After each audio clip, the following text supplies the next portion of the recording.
Mr. Tierney said earlier, my name is Monte Taylor. I'm a junior mechanical engineering major at the University of Delaware. I'm a Tatnall 2013 alum. It sounds crazy saying that. I just driving around Greenville brought back a lot of memories of, going to purebred between my classmates and having that chicken and bacon and cheese sandwich. Every time. Okay, so I'm here to talk about my Tatnall experience. So as I do that, I'll start off with going to before Tatnall, my experience then. So I went to a middle school, a public middle school called Kirk Middle School in Newark, Delaware. And pretty much throughout middle school, I got good grades, right? A's, B's, maybe a sprinkle of C's here and there, but for the most part, I did well. And I think what I was missing was a challenge, right? I wanted to become like an improved student. I wanted to feel like I was working for my grades. And I didn't feel like I was doing that. I felt like at my middle school, it was becoming more of a social place than a place of learning, right, and academic excellence. So, there were a lot of distractions. I would come home and maybe have 15 minutes worth of, thank you, and maybe have 15 minutes worth of homework, as opposed to, I know some of you have students here, the amount of homework they have to go through. So 15 minutes it just wasn't enough, and I wasn't continuing my learning after school. And even in school, there were a lot of distractions, kids causing scenes in class. So I wanted to get out of that environment. So my mom and I did a bunch of research, and my mother, being the great mother that she was, she found Tatnall, and after going through her research, she talked to a lot of my mentors about what school I should go to, and we were looking for college preparatory schools. And after I visited Tatnall, I wish she was here, Dr. Einstein. She gave us a tour of Tatnall, and I was just amazed. I love the fact that it was such a tight-knit community, that classes were so small so that you had that personal connection with the teachers, like Dr. Chipman. So it's like, it was great. It was great to see that. And I also saw the gym, and I was sold. I was sold. I said, wow, like I can go here at any time and just work out as much as I can. It was just a beautiful gym. So that was 50% of the reason why. I'm just kidding, but. So let me go into my Tatnall experience. My first year at Tatnall was difficult, right? It was a new environment. I came from a different culture, just a different academic situation, and I felt as though at Tatnall, I had a lot of obstacles that I was going through my first year, just physically. First year playing football, I dislocated my shoulder, right?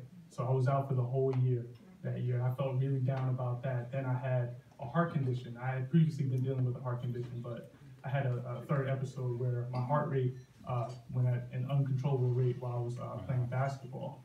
So I had to go to the ambulance, had to get a procedure done, missed part of the basketball season. So that's another obstacle in my way. And then school, the most important thing, right? I was struggling in school. I kind of came with that same attitude that I can go to school and do 15 minutes of homework, maybe not pay attention in class and still get A's and B's, right? Because that's what I did throughout middle school.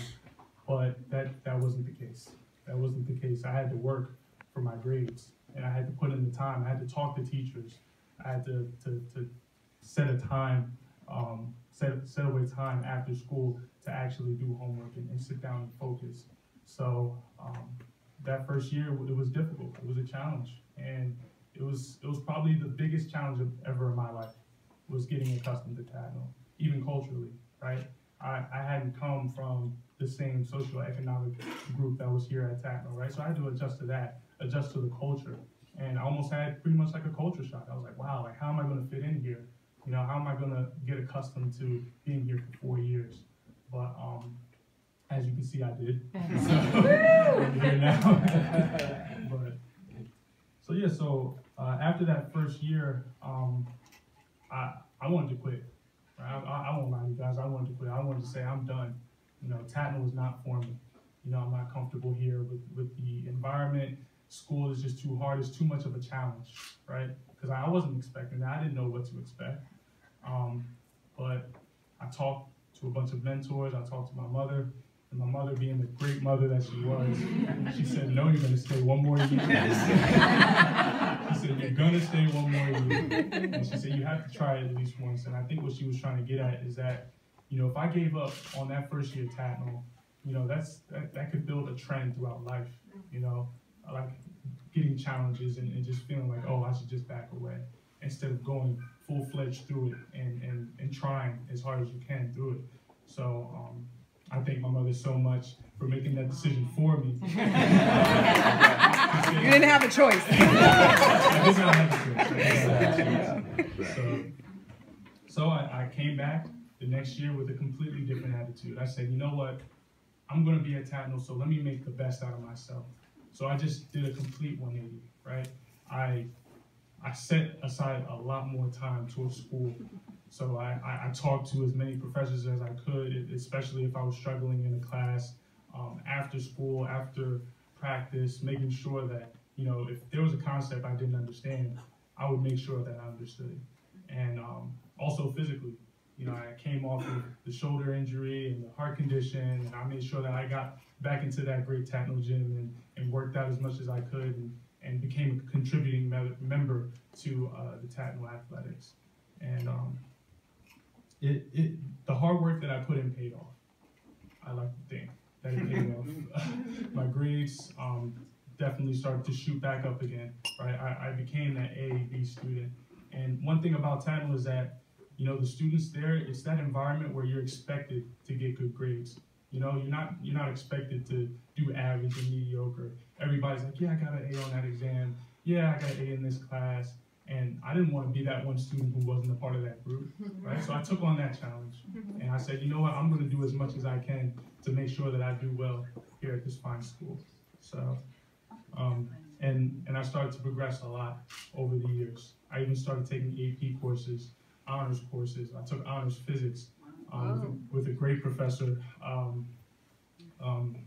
Mr. Gates, and he was a great professor. He got me interested in physics and got me interested into mechanical engineering, which is what I'm studying right now. So I thank him for that. I thank all the great teachers. I thank Dr. Einstein. Man, she's like my Tatnall mom. She was my advisor. She wasn't my advisor the first year, but the second year she was my advisor. She was always on me, just making sure that I had that support system and made sure that I wasn't feeling alone, that I had someone to talk to. So I thank all the great teachers and even classmates for being there and supporting me as well. So you guys probably want to know, like, how did Tatnall prepare me for college, right? So Tatnall, I don't even know how to put it into words. So when I went to the University of Delaware for my first year, the classes that I was taking, I just felt so comfortable. You know, it almost felt like it was like easy, you know, because I came from Tatnall where I had so much homework after class and I had, you know, so many time commitments, and then I came to UD and I had all this free time. I said, you know, I made the wise decision and studied during that time instead of, you know, taking a nap or something.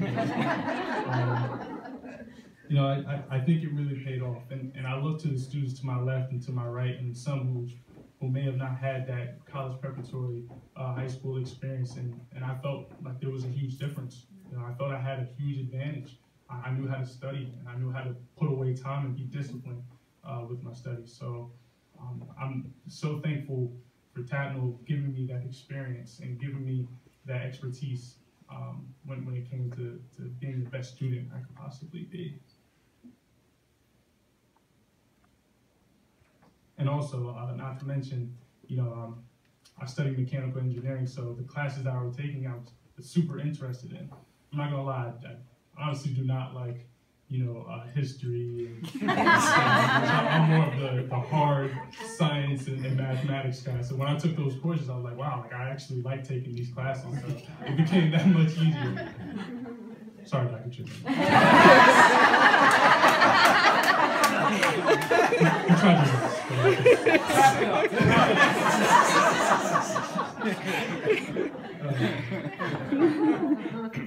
So a little bit about what I'm doing now. As I mentioned, I'm studying mechanical engineering. I'm a junior mechanical engineer. Oh, sorry, I already said that. And then I'm the president of the National Society of Black Engineers at Mr. Taney.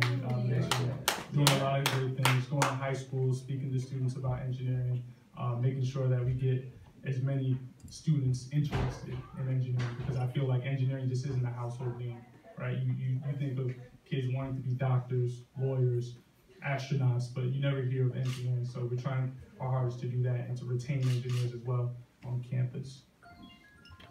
Also, I'm a proud brother of Alpha Phi Alpha Fraternity Incorporated. I know Mr. Delweiler. We'll talk about that. I'm also a member of the National Society of Collegiate Scholars. I'm also an American Global Fellow, which is a program that focuses on getting international students more accustomed to American life. So I live in an apartment with 3 Chinese students, and every day we pretty much, well, not every day, but at least once a week we have a time, we sit down, we have dinner, we make sure we talk, just to make sure that they still have somebody talking in English with them when they come back home. Just it's so many cross-cultural experiences. I feel like it's definitely benefiting me because I'm getting accustomed to learning more cultures and being more comfortable around different people. Also, this past winter, I studied abroad. I went to Italy. We were based down in Milan, but I traveled all throughout Italy, got that cross-cultural experience. I kind of saw how it was to be one of those students who didn't know the language, the native language. So I can definitely relate with the students who are in my apartment right now, right? Like coming in and you're like, oh, well, I want to say this, but they're not getting it. I understand that. So you have to develop patience and just really appreciate the fact that they're even trying. So, and the past 2 summers, I've had 2 internships. My first summer, I interned at Remington Beach Engineers. It was a civil engineering project. This past summer, I interned at Air Products and Chemicals. Also another project engineering assignment out in Kochi, India. I never traveled there. Based off of what some of the employees said, I don't think I would have wanted to. It was very hot and humid, so I stayed in Allentown, Pennsylvania. And this summer coming up, I'll be interning at DuPont, working at a performance materials plant. And this winter, I'm also doing research on hydrogen fuel cell technology. So I'll get my first lab experience this winter as well. So as far as my future, I'm kind of debating whether I want to go into industry or research, and that's why I kind of got into this opportunity over the winters to see what it's like to be in a lab. But at first, I was definitely into industry. I was like, there's no way I'm going to pass up on that first check after I graduate. And pay off that first college loan. It is what it is. But my goal, I've always wanted to work on cars. That's kind of the reason why I wanted to become a mechanical engineer. I thought that's all they did at first, but then I started to realize that it's a lot more broad than that. So I kind of want to get back in touch with my passion with working with cars. But this past summer, I talked to a lot of folks at Air Products, and industrial gas may be the place I want to be to work on machinery that's similar to the parts that are in cars as well. But that's pretty much it for me. Thank you for inviting me and having me speak tonight. I really appreciate talking to everybody.